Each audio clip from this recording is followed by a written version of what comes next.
Ladies and gentlemen, welcome back to another edition of Review of Honor, where we are breaking down everything that happens with the Ring of Honor Pure Title Tournament. Just catching up with us, episode 1 dealt with all of the initial round, the first round, and all the matches that we got through to get to our quarterfinals. And we've narrowed the field down. In our quarterfinals, we now have 8 men left, and it's some pretty hardcore wrestling. Some pretty good action here. But I can't cover this action alone. And we've brought in Ness. This is Ness, our three-time Baby Making Champion. This is Ness. Ness, how are you feeling about the tournament thus far and now getting into our quarterfinal matches? Oh, man, this thing has been an absolute great tournament to watch. A great way for Ring of Honor to, come back into the fold of all professional wrestling that's going on. They've been out for months. So much stuff has been going on with them prior to them going out of, with the pandemic and, the speaking out movement. But I believe that this was a great way for them to return. And this is going to get the fans back into the fold of wanting to see Ring of Honor. And they're just pretty much producing what the basis of ROH was made about, just pure wrestling ability. Everybody has so far in this tournament, win or lose, everybody has shown that, pure wrestling is like the best thing in Ring of Honor. That is true. And guys, one of the best things that you can do for us is hit that like button, comment, share, subscribe if you haven't already, and just, mention all of our videos to your friends, your fellow wrestling fans. You never know. Maybe they already watch. Maybe they don't watch. And if they don't, well, they should be. So, all right, guys, let's get straight into it. Our first matchup, our first episode of the quarterfinals has our ROH tag champions in action. They're not against each other, not yet, but we do see them in action. And here we have Jay Lethal picking up a win over David Finlay. I thought this was a really great match. I thought that they kind of had a great story here. Jay Lethal continuing to show that dedication that of him wanting to be the first 2-time pure champion. David Finlay, no slouch himself, coming off of that win against Rocky Romero. And I gave this one I'd say 2.5, 2 3/4 stars. Ness, what were your thoughts on this? Yeah, I gave this 2 3/4 stars. I really like the focus that David Finlay had going into this match. Obviously, I wanted Jay Lethal to win, but Finlay made him work for this win. Absolutely. He was just laser focused on top of everything in this match. Lethal, had nagging injuries. Even Finlay himself, both these guys were going so hard in their first round matches, going against guys that aren't slouches either, Rocky Romero and Dalton Castle. And one thing that I really liked about the tournament as it progresses, all the physicality that the guys are, taking, their opponents see this. And they're trying to exploit that. That's exactly what happened in this match. Absolutely. Finlay was exploiting the knees and the body of Jay Lethal, but it came down to one thing. I felt that the finish was kind of rushed. The match itself was great up until I feel like the finish was slightly rushed with Lethal getting the win with the lethal injection. I felt as though maybe Finlay could have, maybe would have kicked out of it. And then if it would have took 2 to put him down, that would have really solidified the match itself. But, that's just me nitpicking. The match was overall great. I love that, it took, I think it was 12 minutes and 50 seconds for Jay Lethal to finally use a rope break throughout the whole match, Yeah. And it's he learned from his first match, I can't use my rope breaks. I got to hold on to him as long as possible. And that's pretty much what he did for this match. But, at the end of the day, it was a very great match. And Lethal was one of the guys that I was pulling for, to get this win. So definitely was great to see. That's one of the things that I think is always interesting about this tournament is, and the commentators bring this up a lot, is you have a tendency to reach for the ropes, not realizing or not remembering that you only have 3 breaks. Yeah. And that, Lethal, keeping that in mind, does not want to exhaust those to as much as little as possible. So he's trying to just get out of it whatever way he can without relying on the ropes. Guys, after this, we have a pretty interesting moment for Ring of Honor. We have the return of the Horror King, Vincent. Vincent comes and cuts a promo. The last time we saw Vincent, he was defeating Matt Taven at Final Battle. I think that's really the last key moment for Vincent. He picks up that big win over Matt Taven, solidifying the end of the kingdom and putting Matt Taven down once and for all. Or maybe not. Because while Vincent is cutting this promo, we follow the trend of what's happening in the world and in professional wrestling. And that trend has been when you least expect something to happen, that's when it's going to happen. And sure enough, Matt Taven shows up and beats the life out of Vincent and tries to get his comeback, get his get back for everything that Vincent put him through. I think when the match happened at Final Battle, I thought, wow, I didn't think they would go with Vincent winning. I thought it seemed as though it was a match for Taven to win. But now, seeing as though they're going to go back to it and continue it, I'm all for this. What were your thoughts on just the promo, the attack, all of it? The promo itself caught me up. Like, I just felt like Vincent was just rambling. And I was like, all right, this guy, like, okay. It's like, oh, you dig what I'm saying, man? Like, no, I don't. But when Taven came out, I'm like, all right, cool. You're saving this moment for me. Thank you, Matt Taven. I don't really, I was a fan of Taven when he was like the sidekick of the kingdom. Once he started running the kingdom, I'm like, I don't really know how I feel about this. But, now that he's back and, he's trying to get his comeuppance on Vincent for, everything that they've been going through after, the kingdom fell apart. I want to see where this goes. Taven looks great. He looked great in his return to that. Put on some pounds.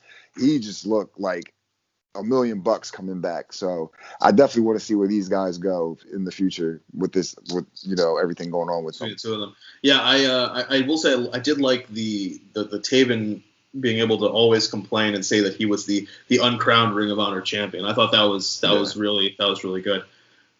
But guys, somebody who's trying to make sure that he ends this tournament with a crown of sorts is John Gresham. And here in our main event of this episode, he submits, makes tap out the man with 3 eyes, Matt Sydal. And Sydal's third eye might have been open, but he did not see this coming because Gresham put him through the ringer. Let me tell you, I really like this match. I gave this one a 3.25. I could see it going. But this match, shorter than the previous one, but I thought it delivered just a little bit more. And to me, it just showed Gresham is hungry. He is coming into this tournament hungry. So, Ness, what did you think about this match? Yeah, definitely. Again, Gresham, I'm sorry, not Taven.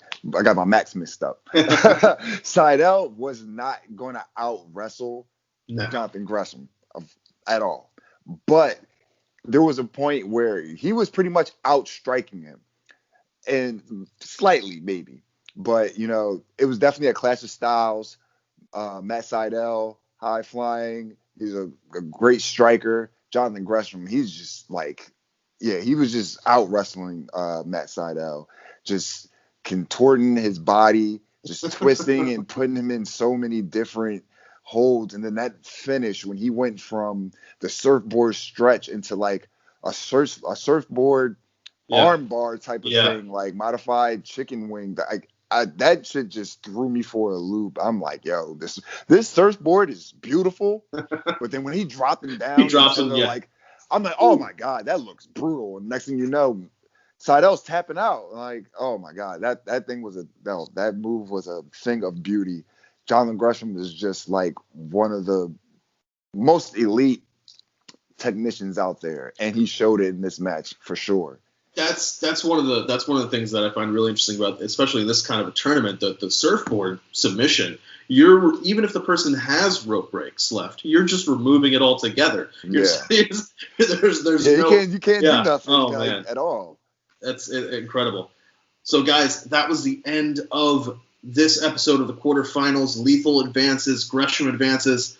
Guys, let's find out who they are going to be facing in our semifinals. As in our next episode, we have Fred Yeehai taking on Hot Sauce Tracy Williams, and PJ Black taking on Josh Woods. Our first match of the night is Tracy Williams up against Fred Yeehai. This is a catch point match, and I thought this was really cool. Two former stablemates, tag team partners going up against each other. I thought that was a really nice kind of unknown storyline for many people. I had completely forgotten about their time together as catch point, so having the announcers remind me, I was like, oh, wow, that's really cool. That's really great. And then the two of them showing that level of respect, but also saying, hey, I got to do what I got to do. There's moments in this match where Tracy's really putting the hurt on Fred, and he's just, I got to do what I got to do. And he submits Fred Yeehai just over 14 minutes. I liked this match. I gave it about 2 3/4 for me. Ness, what do you think? I like this match a whole lot. I think this was probably my favorite match of the semifinals. Again, underlying story and then just the match itself both added up greatly. The guys were a part of, Catch Point. They teamed together.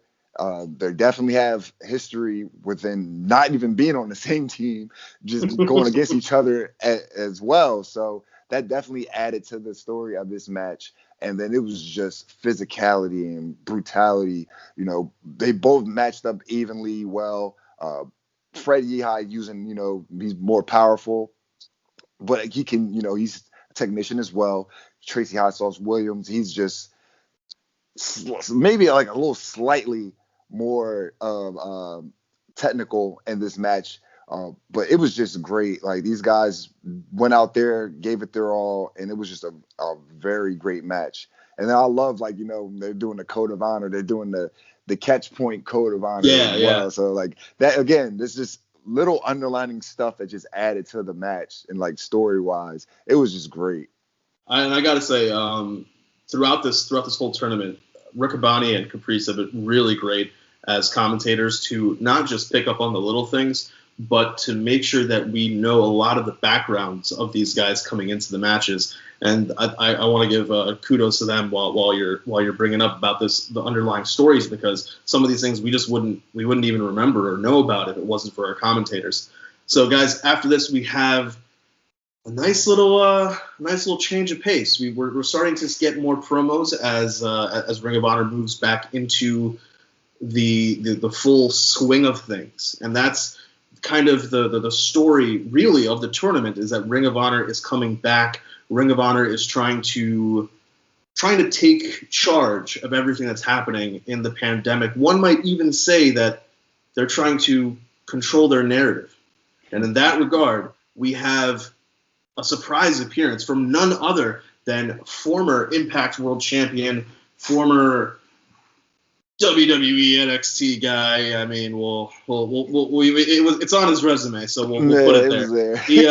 I mean, hey, much props to him for, maybe not props, but he did what he needed to do. He thought, hey, I came to WWE, I was in NXT back in the day, I left, I went to Impact, I made myself great, and they got to push me this time, right? Well, Wrong. Maybe not. But because of that, we have gotten we have gotten the best version of EC3 that we could ever ask for.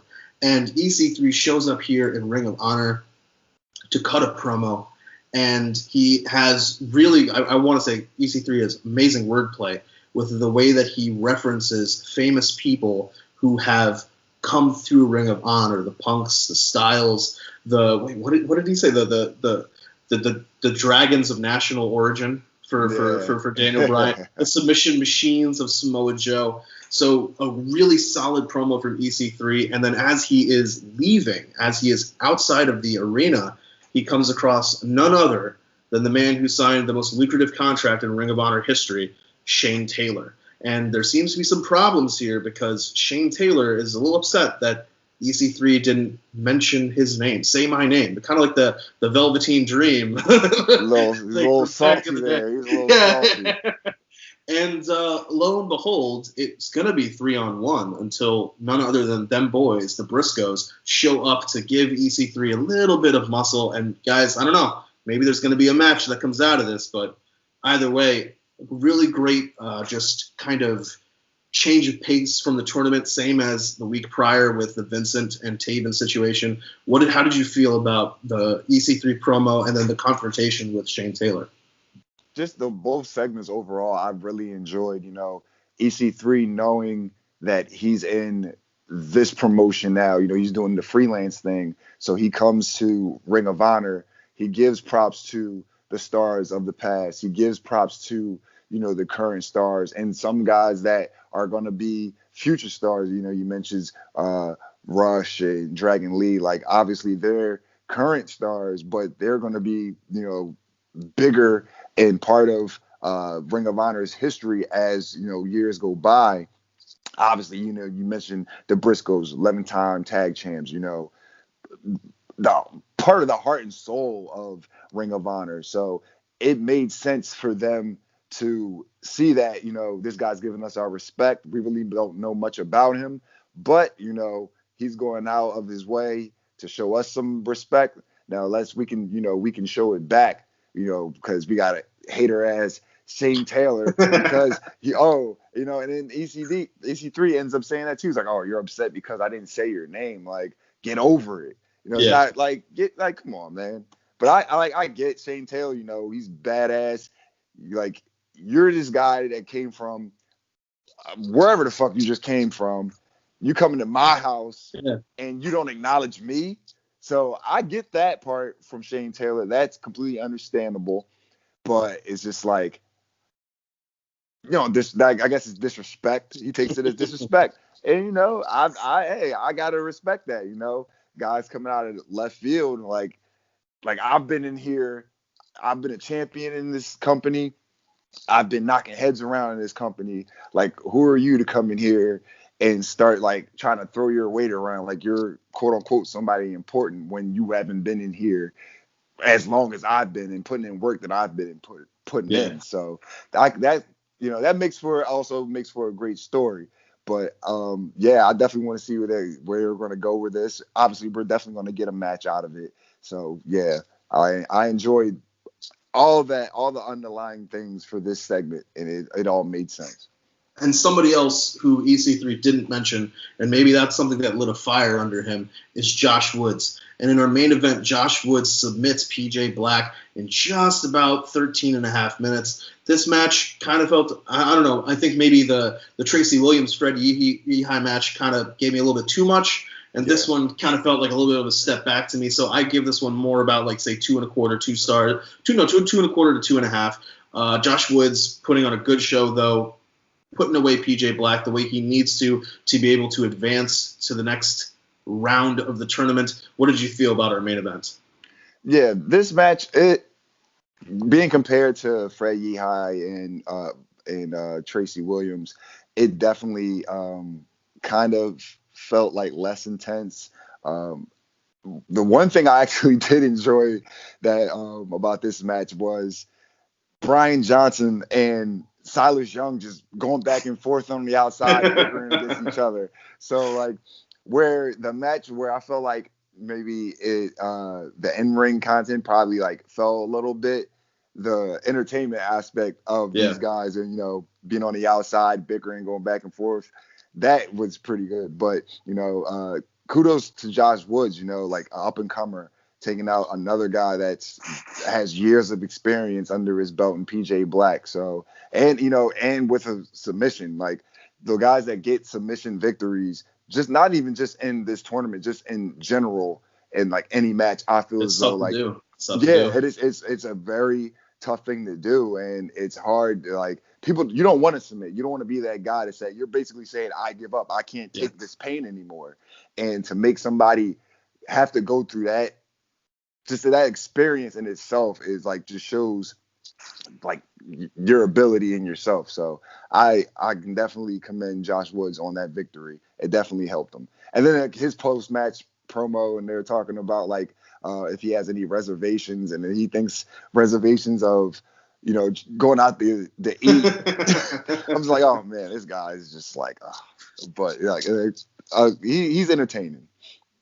I mean, after that match, he probably does need a reservation to eat because he's punched his ticket to our semifinals. Guys, our field is set. It's going to be Jonathan Gresham versus Josh Woods on one side and Tracy Williams versus Jay Lethal on the other side. But that is going to be next time when we cover our semifinals and finals. So for me, the Stat King, and for our three-time baby making champion, three-time, Ness, we want to say thank you guys for watching. Ness, where can they find you on the socials? You guys can find me on Twitter at skinny_Kravitz. You can find me on Instagram at skinny__Kravitz. And you can find me on Facebook at Ness Rothstein. And I will say, guys, you can find me covering Dark Power, AEW Dark, Impact Wrestling, UWN. You can find me in the True Heels Facebook page. And if you follow Skinny Kravitz, you will find out that Bombay Sapphire and has many different ways it can be mixed, and every way it can be is a way that Ness will support. So, guys, until next time, we'll catch you later.